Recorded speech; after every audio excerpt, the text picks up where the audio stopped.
The Houston Rockets have won 2 games in a row, so Will and I are going to dive into that right now on this episode of the Bradeaux and Will Show.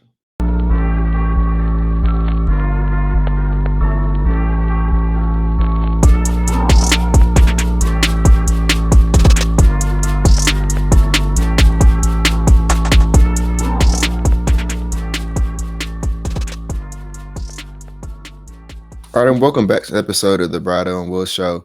Like Brad touched on, the Rockets have improved to 3-2 on the season. 2 wins. We have a win against the San Antonio Spurs, and then another win against the Dallas Mavericks to talk about. Brad, I think we're going to jump right into it. Let's go ahead and just peel like the sticker off. Like, let's talk about Jalen Green. Yeah, I got you. So Jalen Green, right now through 5 games, he's averaging 27.6 points, 5.4 rebounds, 3 assists. Efficiencies at 57 true shooting percentage. 3-point percentage is above 40, and most importantly, he's playing really good defense. But when you watch these games, and a big part of the Rockets being able to perform, relatively well down the stretch is when they give the ball to Jalen and let him get to the cup. Right now, the Rockets have had 4 games that have had close finishes. They blew out Memphis, so he didn't really play the fourth. But in those other 4 games, he had over 10 points in each of those fourth quarters, and they were very efficient. And it consisted of him getting to the cup at will, and he's quicker than anybody. Jalen Green knows that, and he's just been excelling at that. So I've got to give him all the props in the world for locking in on the defensive end and still being able to perform at a high level on the offensive end. And he's also been skying for rebounds. He had 12 boards in that last game against the Dallas Mavericks, and again against the Dallas Mavericks, where Dallas tried to come back and resurge them. Luka was going crazy. Jalen just dominated down the stretch. It was literally, and we're going to talk about Fred VanVleet, but Jalen got the ball and he really took over. So that's been the most promising part outside of the defensive leap that he's taken. Star players take over at the end of the games, and Jalen Green has been doing that. What would you say, Will? Yeah, I think that like you said, the two tests of or like visual indicator of his growth to me this season has been the fact that we've been able to give him the ball in crunch time and ask him to bring us home. And he's done that and he's been doing it consistently. In the past, there might have been a game or two where he had the hot hand and we could kind of ride the hot hand to the end of the game. But um in terms of like last season, if we were like in a close game and it was like, hey, we need someone to save us, it was probably gonna be Fred or like spamming a Şengün pick and roll, right? Where Şengün gets a post up. That type of offense that we was running in crunch time. Now it's very much like get the ball to Jalen, get him a favorable mismatch, and then get out of the way and let him bring you home. And he's either gonna score the basketball or he's gonna make the right decision with the ball in his hands and find, the open man, open shooter, somebody in the dunker spot, whatever it is. He's finding guys.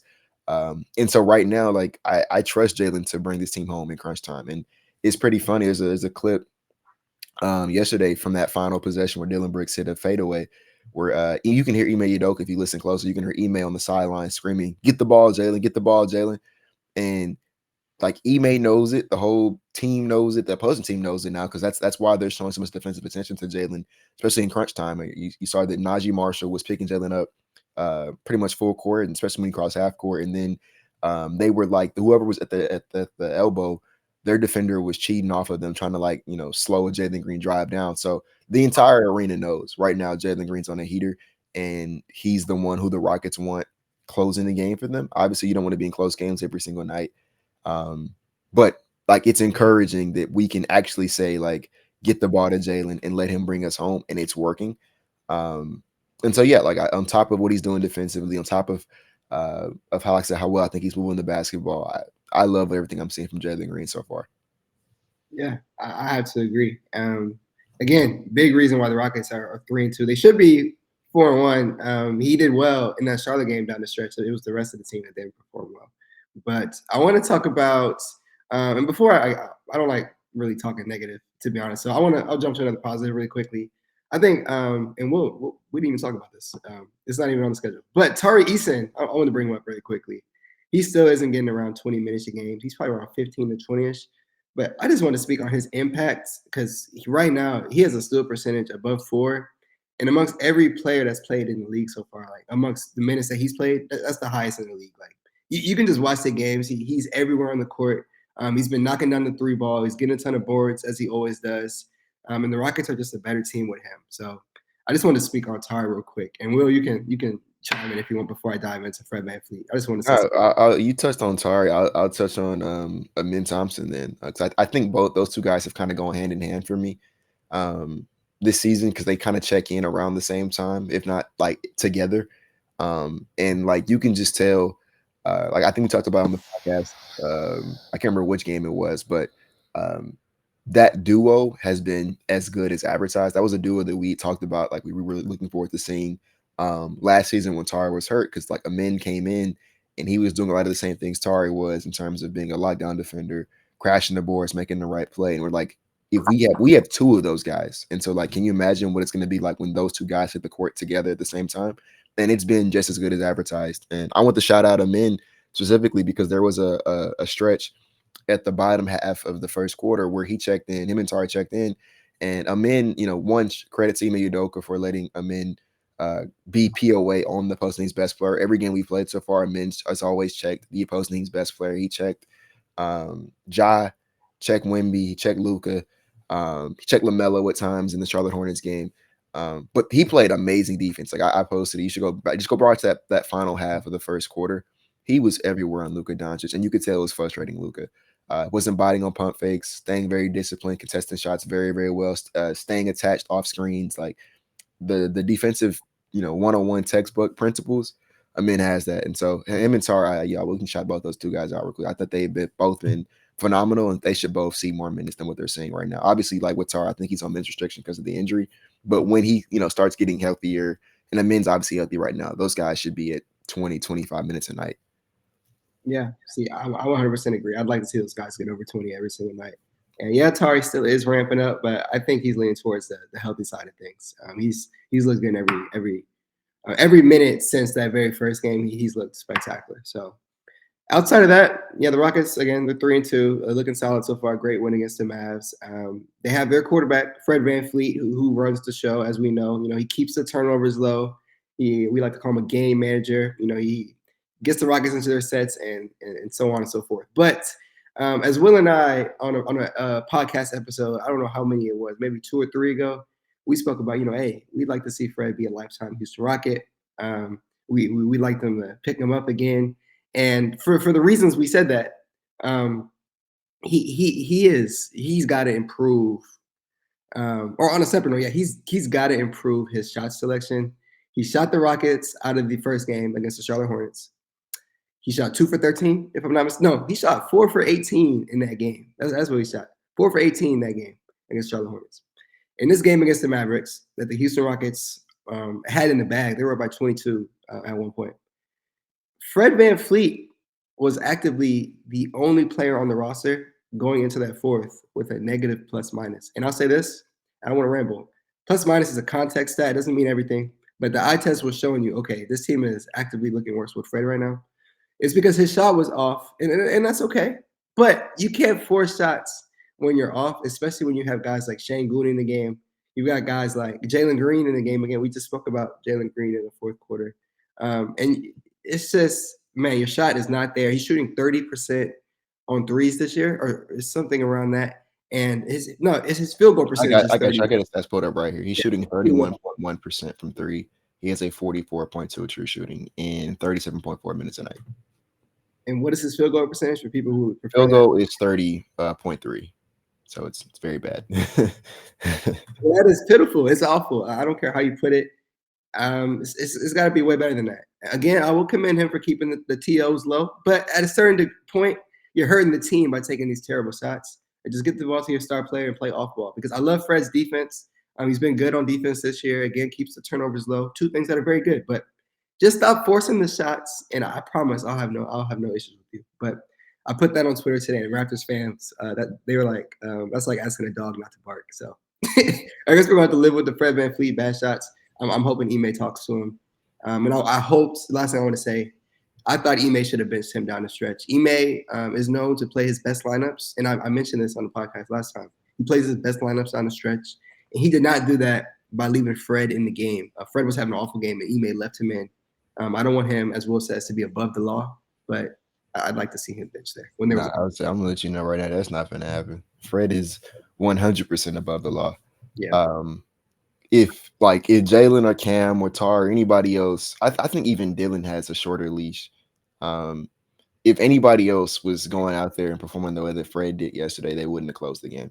Mm-hmm. And so yeah, I talked about his stats. I had those pulled up. He's 12. I'll round up here. 13 points a game, 6 assists. But he's shooting 31% from the 3-point line, 44 true shooting. And yeah, he's average. I mean, let me look up exactly how many turnovers he's averaging because I know it's not that Probably like crazy. 1.5 or less. I would guess. It's 1.7. Let me make sure. No, I'm sorry. No, it's actually 0.8. So it's not even a full turn. Here's why stats without context is so I don't want to say dangerous. That's the wrong word to use. You have to use context with stats. You just can't look at the raw numbers. The reason why Fred's turnovers are so low is the same reason why his assists are also down. He does not make risky passes. He is very risk averse. And at times, I think that's good. But there's times where there's a possession yesterday that I should honestly go back and clip where Jalen Green has a lot of opportunity streaking down the court, and Fred does not throw the lob. And I understand if it's you don't think you're the best lob thrower in the world, but Jalen's also the best athlete in the world almost. So you could almost throw a bad lob and Jalen would probably still find a way to come down with it. And worst case scenario, at least reward Jalen for coming out and running in transition. But Fred doesn't throw those passes. He doesn't throw passes. He doesn't throw skips. He doesn't throw any other read that's not the pick and roll with Şengün, dump off to the big, and that's it. And that's why his assists are low because it coincidentally is lining up with Şengün not playing that well. I guarantee you, when Şengün picks up, we're going to see VanVleet's assists pick up. I guarantee that those go hand in hand. So that's the reason why his turnovers are low. That's the reason why he's not averaging as many assists anymore. Now, that being said, that's just one part of the problem. The other part of the problem is he is playing out of control on offense right now. He's taking terrible shots early into the shot clock. There's a possession where at the 18-second mark, he comes across half court and just launches a three, a whole step behind the 3-point line. Obviously, wasn't going on. And he was 0 of 7 from 3 yesterday. So it wasn't even it was a heat check kind of heave. It was this dude is off and he's shooting them. Like I said, those are the kind of shots that I know for a fact Jalen would get benched for shooting. But I'll end my plan by saying this. I agree with Brad. I think he should have got benched yesterday. I do not think that he made the team better, which is a problem because that's something that I've never been able to say in the past. But I think he made us worse yesterday on both offense and defense. And I think it's been that way more times than not this season. And to prove that, I have the on-off numbers in front of me right now. And mind you, it is a 5-game sample size. So this isn't, an indictment. And there's obviously time for him to figure it out as the season progresses. Although I do think some of this stuff kind of is just who Fred is by nature. But small sample size. In the 187 minutes where Fred VanVleet has been on, the Houston Rockets have a 112.8 offensive rating, 111.6 defensive rating, and a 1.2 net rating. He's a +1 in those minutes. And obviously, you want the higher offensive rating with the lower defensive rating. In the 53 minutes that Fred has been off, the Houston Rockets have a 120 offensive rating, I'm sorry, this thing is in the way now. 102.7 defensive rating and a 17.3 net rating, 22 plus minus. So it goes from 1.2 net rating to 17.3 net rating when Fred comes off the court, and that was very visible yesterday. And so yeah, that's something that has to change if we're going to go far this season. But 2, we're talking about re-signing him this summer, and I'm gonna be real. But what I've seen through 5 games, I want that money to go somewhere else right now. I need him to understand that at times we don't need hero ball Fred. Last year we kind of did because guys were not, Jalen was struggling last year, and if Şengün had an off game or foul trouble, Fred's next up. This year, the Jalen looks ready. He looks like he's ready for increased responsibility. I would much appreciate it, Fred, if you kind of acknowledge, hey, that the guy who I came here to mentor, he's ready. Let me get off the ball and let me get him the ball because he's ready and he's carrying us home. Let me not ice him out. So I rambled enough on Fred. That's just kind of how I feel about it. I think he's been, in terms of guys who played the most minutes, I think he's been the worst. And I think that Ime needs to scale his minutes back because I think he played 37, 38 minutes yesterday. And I don't think he played well enough to justify playing that many minutes. I don't think he played well enough to justify playing 30 minutes. But yeah, that's all I'll say on Fred. Yeah, we're gonna finish with Alperen Şengün on this one, but I also wanted to bring up another vet that the Rockets got last season, And that's Dillon Brooks. And unlike Fred, Dillon has been the definition of impactful when you want to look at on-off stats. In fact, per clean the glass, again, that's just the same thing Will was just talking about, net rating, but it takes out garbage minutes. Dillon Brooks has the best defensive on-off stats in the entire NBA amongst every single NBA player. And what that means is the Rockets, they're giving up 38 points less per 100 possessions when Dillon is on the court versus off the court this season. That's how impactful Dillon Brooks has been. And I wanted to highlight his performance against Victor Wembanyama. He held Victor Wembanyama, I can't even say his name. They held Wemby for 8 minutes and 12 seconds. Dillon did. Wemby only had 6 points. That goes to show. I mean, he did it in the Olympics against France, but he's such a tenacious defender, and the grit to guard someone 10 inches taller than you is very impressive. Yesterday, he had the Luka matchup, and even though Luka was getting his, you can just watch the games, and Dillon as a whole this year has been extremely impactful defensively. And we'll talk about his shot selection on offense. He's supposed to kick it back to Jalen down the stretch. He takes a shot, he ends up making it. But you kind of have to live with the hecticness of his offensive game. And it hasn't been the worst this year. Really good catch and shoot guy right now. But you kind of have to live with what he gives you on offense and just kind of admire what he does defensively, because a previous coach said, Dillon was the head of the snake to the Houston Rockets defense. And that's because he has that toughness that Ime Udoka would want out of a player. And I know a lot of guys want Dillon traded. They want to see the young guys getting minutes, like Amin and Tari, and Dillon's in the way of those guys. And the Rockets, again, are trying to be a playoff team, and they're the last thing they're doing is trading Dillon Brooks right now. That's one of Ime's favorites. That's just me saying that. I already know he is. He played 40 minutes last night against the Dallas Mavericks, and every one of those minutes mattered. So I wanted to give a huge shout out to Dillon Brooks. And before we jump into what we wanted to say about Şengün, Will, did you want to chime in about Dillon Brooks by any chance? No, we can just jump right into to Şengün. Yeah, I'll finish up really quick then. Şengün, 15 and 12 on the season. Fourth in the NBA in rebounding. I like to stick with the positives first. But, for all of us who have watched Alperen Şengün, if you're an Alperen Şengün optimist, we all know what we're seeing right now is not the best of Alperen Şengün. And again, it's not hate. I saw some comments in the last video said I was jumping to conclusions and things like that. But no, it's not hate. We just know who Alperen Şengün is. Will and I are very high on Alperen Şengün. He averaged 21, 9, and 5 last year. And he was highly efficient, over 60 true shooting percentage. Right now, he has, Will, could you double check that for me? But I want to say Şengün's in the 40s. It's 45.2. And that's terrible. And that's god awful. I'm not going to say it. That's pitiful, especially for a center who has amazing touch, by the way. Şengün has one of the best touches I've seen watching him these past 3 years. Pretty much automatic whenever he gets his position down low and he's able to just hook it up. It's been 5 games, right? Again, so I'm here to say I'm not worried about Alperen Şengün. And I'm kind of content with them being 3-2, knowing the guy who's been their best player, the past however many years, is not playing good at all offensively. And we're 3-2. And a huge credit to Jalen Green and the rest of the guys. But once Şengün is Alperen Şengün, I think this team takes off. And I'm hoping it's next month, because November, the schedule looks pretty favorable for Houston, in my personal opinion. So Şengün gets it clicking, and Jalen keeps doing what he's doing. This team is going to go on a nice little run in November. But yeah, I'm pretty much saying Şengün has not been himself, and I do expect better, and I'm not worried about him, and I know he's going to return to that all-star caliber form that I've been seeing from him the past few years. Yeah, I'll start with the positives. I thought that the fact that he's averaging 12.4 rebounds. He had, how many would he have yesterday, Brad? Was it 14? Yeah, 12? yesterday. 12 for let me look it up so I can double check. I could be wrong. Accurately. He had 17 something. It was 12. It was 12. 12 rebounds yesterday. And the huge thing that he did was he got Daniel Gafford and Derek Lively into foul trouble. I also think his defense wasn't that bad. Like, I think it was actually pretty solid.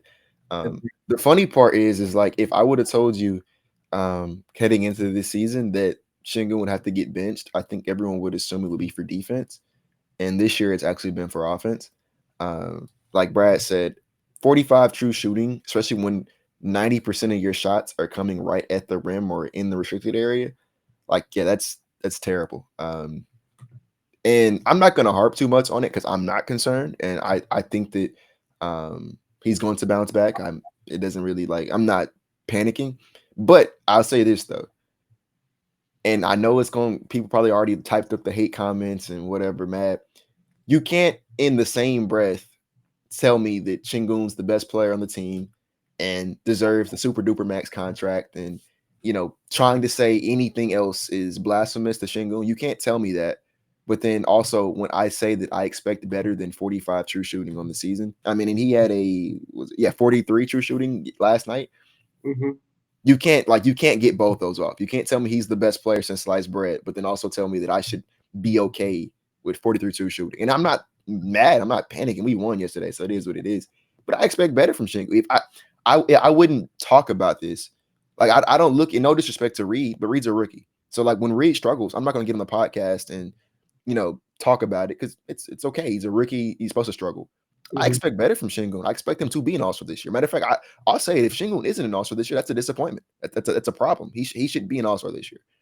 So I'm going to expect him to be I'm going to expect All-Star caliber play from Şengün, and right now we're not seeing that.